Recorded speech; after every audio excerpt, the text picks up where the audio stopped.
Welcome to the Arundel County Police Department. What you are about to hear are real stories, told by some of the men and women who lived through them. Join us as we examine active, closed, and sometimes cold cases with an occasional look behind the badge. Our mission is to be informative and engaging with the goal of providing justice and just maybe closure to our victims and their families. I'm Chris Anderson, and this is the Crime Journal. Hey, I'd like to welcome everyone to the show. I am your host, Chris Anderson, and you're listening to the Crime Journal. As this episode begins, I want to remind everyone that this is an ongoing investigation, and we are still searching for the person or persons responsible for this heinous act. If you or anyone you know has information that can help us solve this case, please call the Anne Arundel County Police Department tip line at 410-222-4700. So let me take you back to the morning of Friday, January 28th, 2011.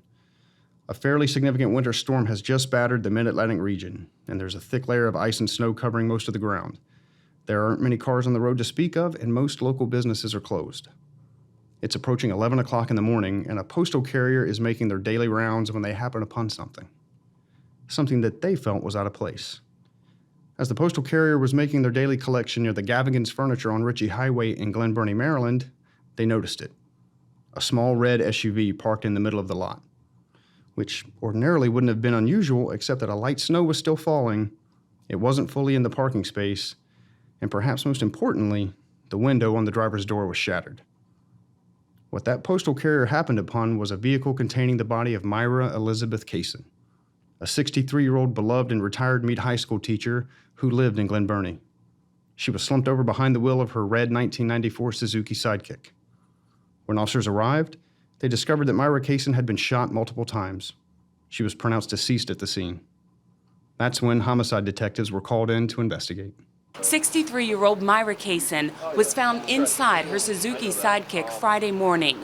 Neighbor and friend Samantha Zielinski can't imagine anyone having it out for her. She was very friendly, and everyone loved her. All the neighbors loved her. It's been really, really sad.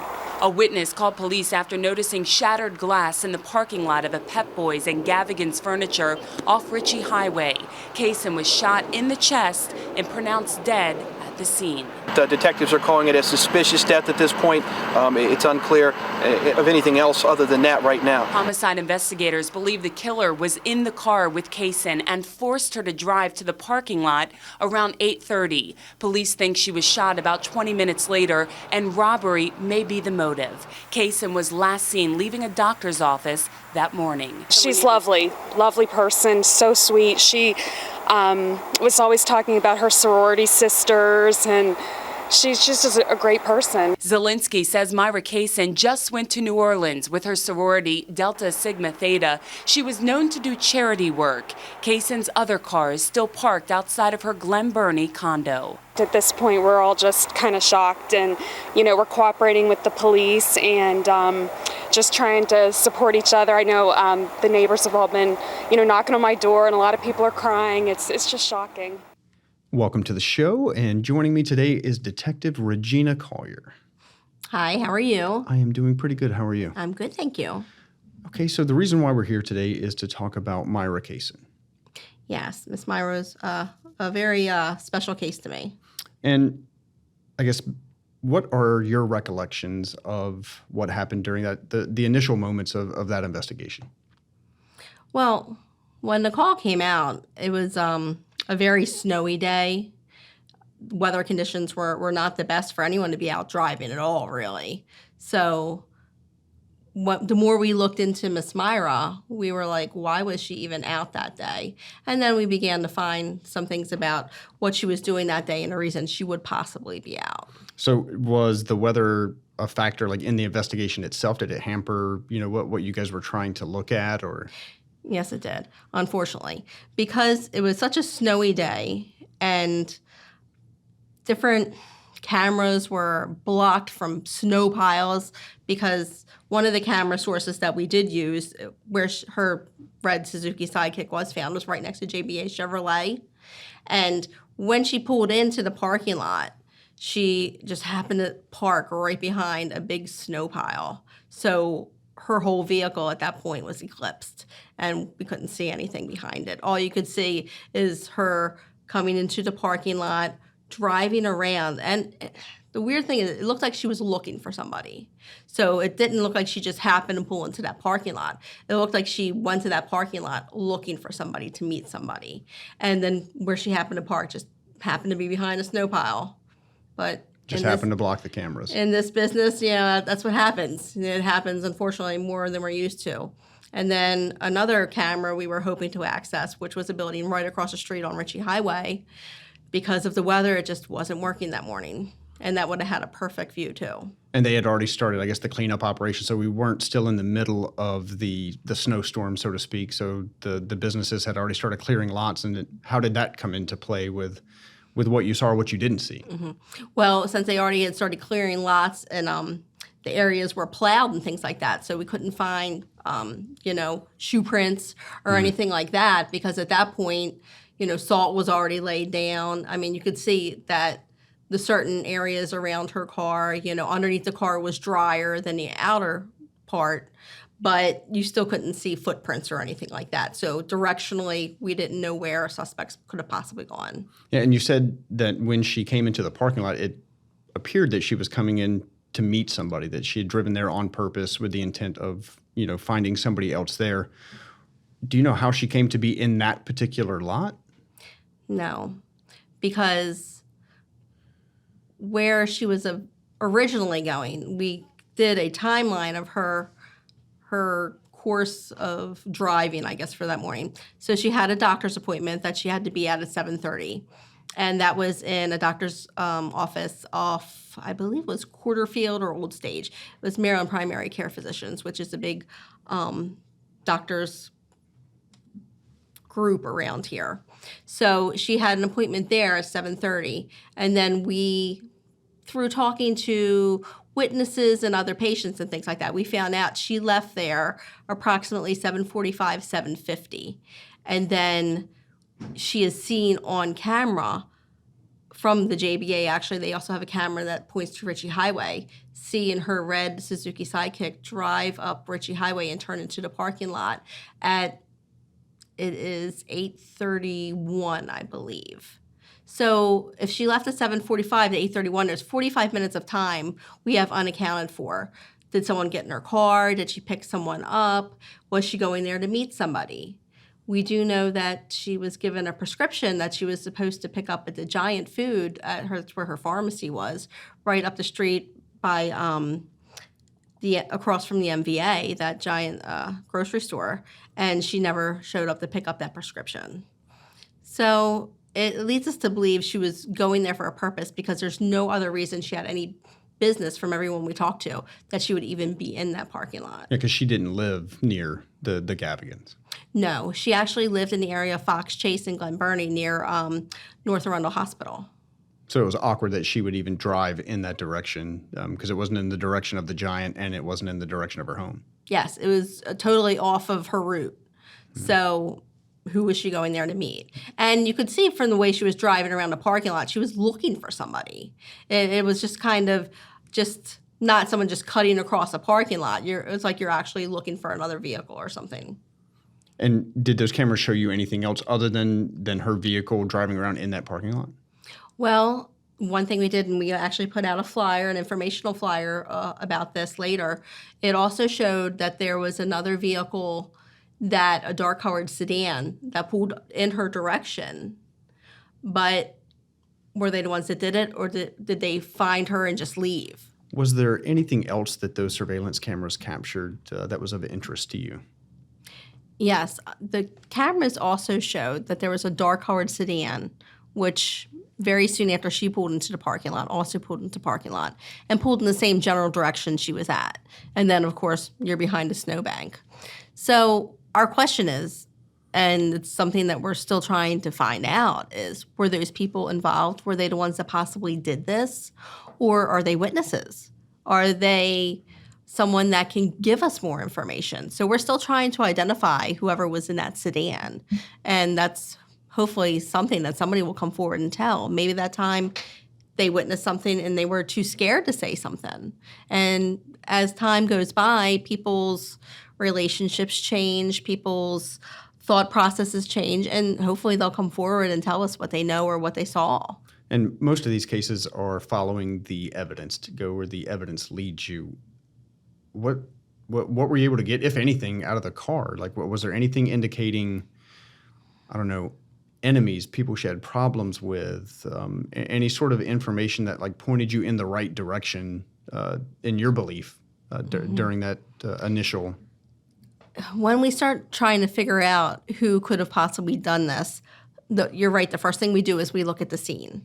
And so in the car itself, because of the weather, and unfortunately the window was busted out, so there's glass everywhere, there's snow coming inside the window, which can contaminate the scene, and things like that. So some of our evidence we could have possibly been able to retrieve or pick up might have been lost due to the elements.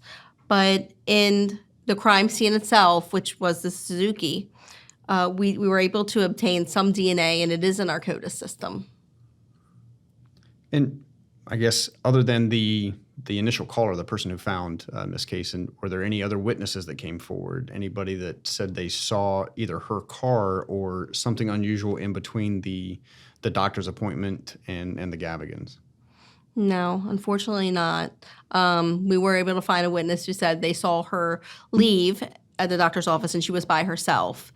And another thing with these kind of cases, of course, we have to look into the victimology. We have to find out about our victim.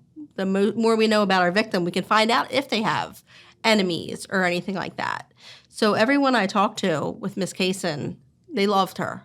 There was nothing to not love about Miss Cason. In fact, I had students who she had, because she was a teacher for 30 years, be like decades ago. They were like, oh, she taught me, she was the best. They call me up and they tell me things and people just fall over. And she was very big in her church. She was big in her community. I couldn't find one person to say anything bad about her. She was big in her sorority. They were the Delta Sigma Thea.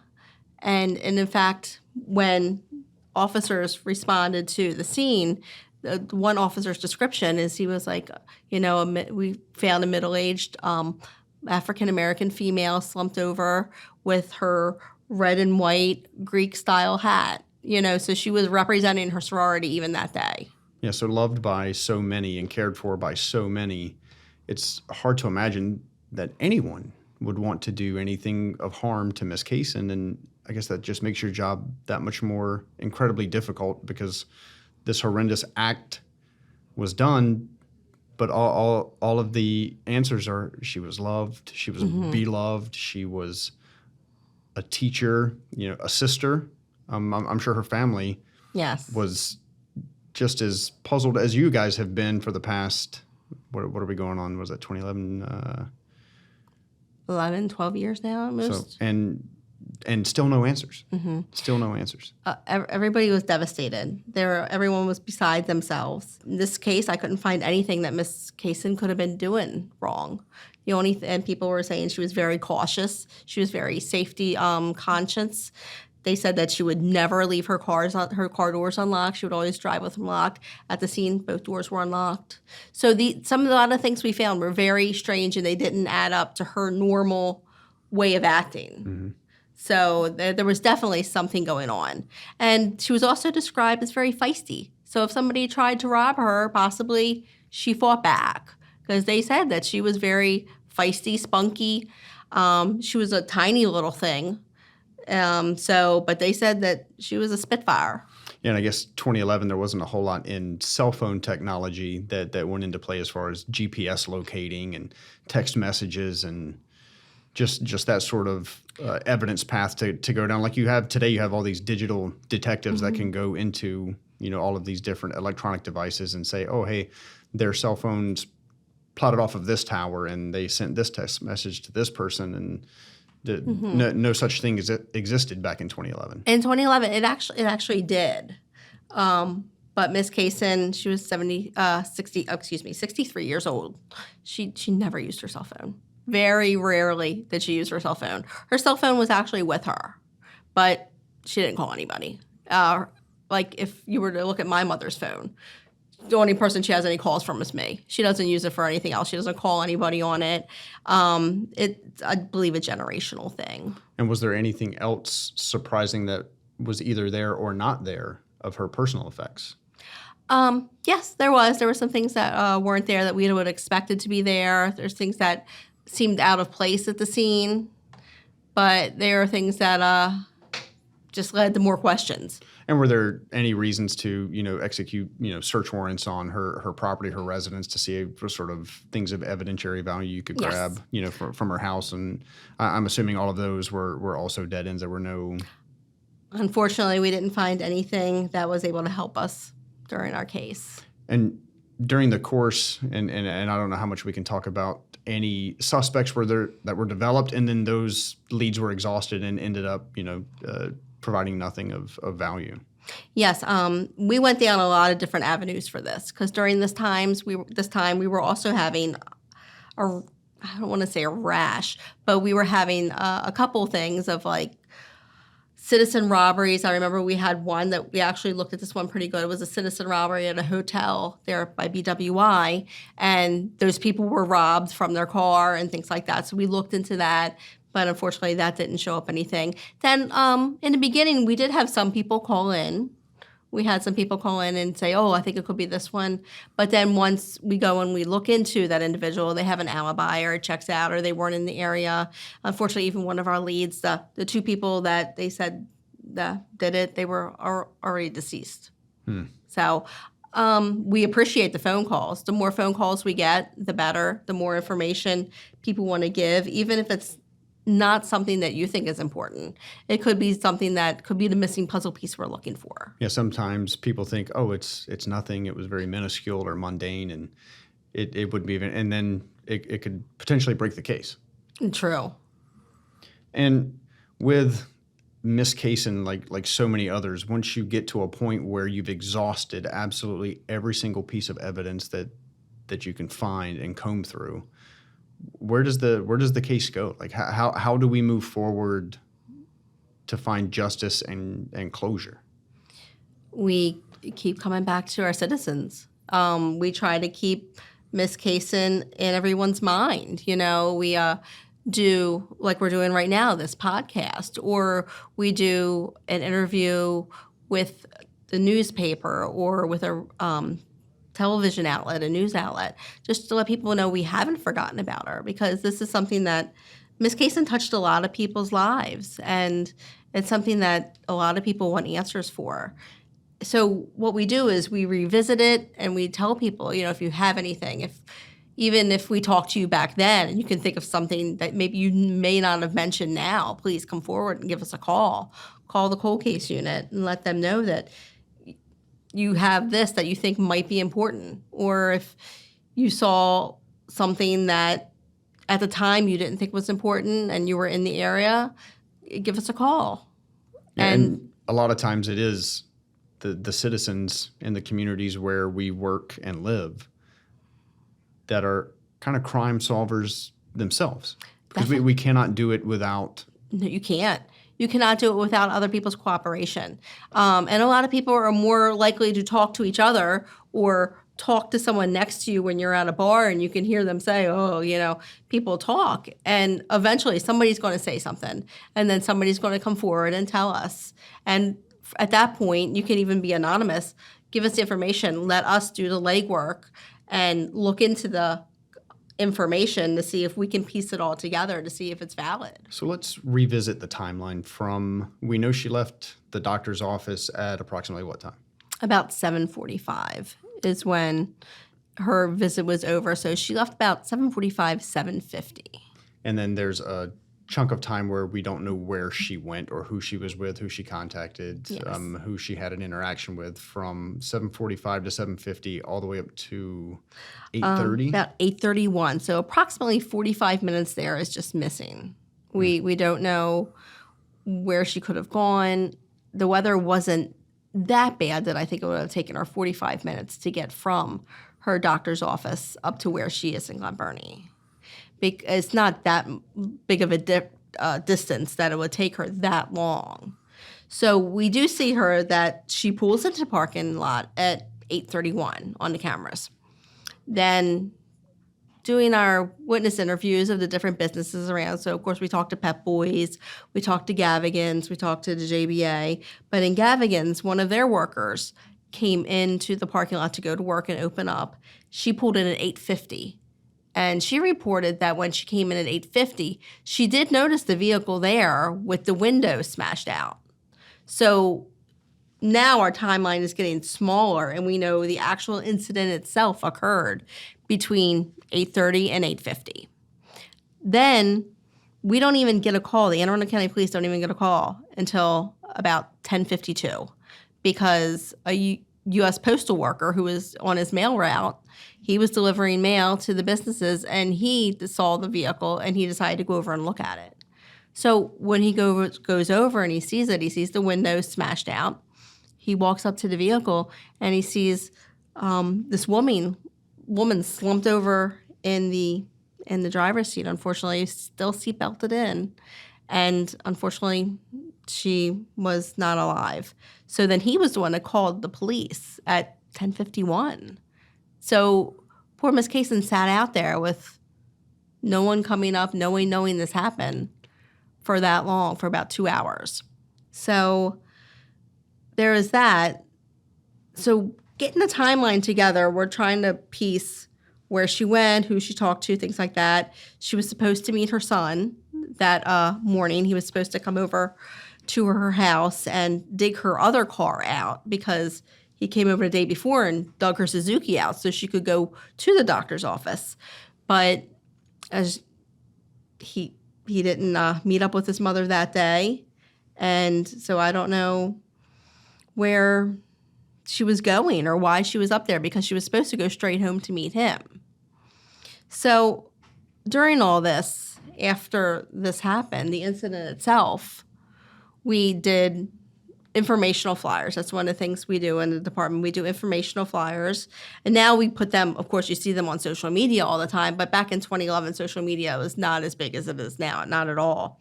So we would go out to the community and go out to the businesses, and we would hang up the flyers, information needed. If anyone, saw this vehicle, saw this woman, please contact us, let us know. We did that. The department, we sent detectives out to all the vigils, any vigil that they had for Miss Cason. We attended. A crowd of people in a Glen Burnie parking lot with one thing in common: Myra Cason. Family, friends, sorority sisters, and people who have only heard her name in death stood in the same spot where her body was found inside her vehicle. A grieving son is grateful for the support. I lost a gem. We lost a beautiful lady. We lost a gem. My mother was like a diamond in the rough. People like my mother don't come along. Myra Cason, a mother, grandmother, aunt, a retired school teacher, 31 years in Anne Arundel County, and a sister to so many in her sorority, Delta Sigma Theta. On many occasions, I had to call her up when I was down, and she wouldn't give up on the phone until she could hear in my voice that she had turned my attitude to positive. Even the detective assigned to this case says it's one she's never seen in 22 years. Cason had no criminal background. She dedicated her life to kids and charity work. It's still a mystery who killed her and why. I believe that they were in the car with her. Now, were they in the car with her when she got to the lot, or did they get into the car with her when she got here? That we're not sure of. Police know Cason went to the doctor Friday morning before ending up at this parking lot off Ritchie Highway, where a Pep Boys and Gavigan's Furniture are located. A witness saw her car windows shattered and called police. Some things were missing from the vehicle, so right now detectives think robbery may be the motive. And our prayer tonight Amen. Is that wherever you are, you turn yourself in. Amen. A prayer for justice for a woman who gave her life to anyone who needed a hand. God-fearing, spiritual, loving lady. Because if not, all the support wouldn't be here. This support says it all. And since she was so loved, there were many vigils. And at one vigil, there was about 100 people there. It was huge. And even years after it happened, they would still have vigils years later, and you would go and there would still be big crowds. And one of the things that I noticed, because I would drive through that parking lot just to see if I saw anyone loitering around, because sometimes good resources are homeless. Our homeless, sometimes they see things and they don't come forward to the police because usually they are afraid they're going to get locked up or something. So they don't come and tell us information, but they see a lot of things. So, just go talk to them. And when I would go through the parking lot, I would see little shrines right where Miss Cason was parked. So people would put crosses and flowers. She loved flowers, so they would put them and some some stuffed animals and things like that. Another thing we did is we talked to all of her friends that we could find. We had her address book, and we checked her caller ID on her phone, her landline, and her cell phone, and called back the people that she was in contact with recently and did interviews on them when we want to know, was she dating anyone? Did she see anyone? We found out that afternoon she was actually supposed to have lunch with a gentleman, but she was supposed to call him and tell him what restaurant in Annapolis to meet him at, and she never called. And we can verify that through their cell phone records, that she never made that phone call, and he did not call her because something came up there too. So he was dealing with another family issue that he had. And she only had one bad relationship. I wouldn't even call it a relationship because it was more like a business thing. Because Miss Cason was very big into her charities and with her sorority and things like that. The only person that numerous people told us that she had an issue of any type with was a DJ at one of her events. And so we tracked down the DJ and we spoke to him, and he said him and Miss Cason actually rectified their situation, and he gave her back her money for the event he didn't show up for. So he didn't even have a problem with her or vice versa at that point. So it's just very hard to wrap your mind around who could have possibly wanted to hurt this woman. Yeah, and after so many years, we're just hopeful that somebody remembers something, recalls something, or even says, hey, even though I think this is insignificant or probably doesn't even matter, I'm just going to tell them anyway. And that's what we're hoping that this podcast brings to light, is that we do need that small piece of information, no matter how small, to help us move forward instead of, being where we're at. Definitely. And the thing is, somebody knows. This is not something that somebody's going to be able to keep bottled up forever, because the guilt's going to get to him eventually, because she was such a good woman. I mean, if she was someone that wasn't as loved as she is, they might be able to keep it quiet for longer. But with Miss Cason, somebody's eventually going to talk, or somebody's going to come forward. And like I said, throughout relationships and time goes by, things change. And somebody you could have been protecting that long ago, you might not want to protect anymore. Somebody that you were scared of that long ago, they might not be around, that you have to be scared of them. They could all already be incarcerated for all we know. The person could be incarcerated, or the person themselves, the suspect, might be deceased after this many years gone by. So for our listeners, how can they get in touch with our homicide unit or our cold case unit to pass on that information? Well, our criminal investigation division does have a tip line, and you can leave your information or you can be anonymous, but the number is 410-222-4700. And you can just call and leave the information, and a detective will call you back, or they will just look into what you tell them. Okay, Detective Collier, I appreciate you coming out here today and talking with us about Miss Cason, and we hope that somebody listening will come forward with that information, so that way we can have closure for Miss Cason's family. Yes, thank you very much for having me, and I really appreciate you guys doing this, keeping these cases alive. It's the detectives in the homicide unit, they are nonstop working on these cases, and we don't want the families to feel that their loved ones and their victims are forgotten, because they're not. We look into these cases all the time, but we need help.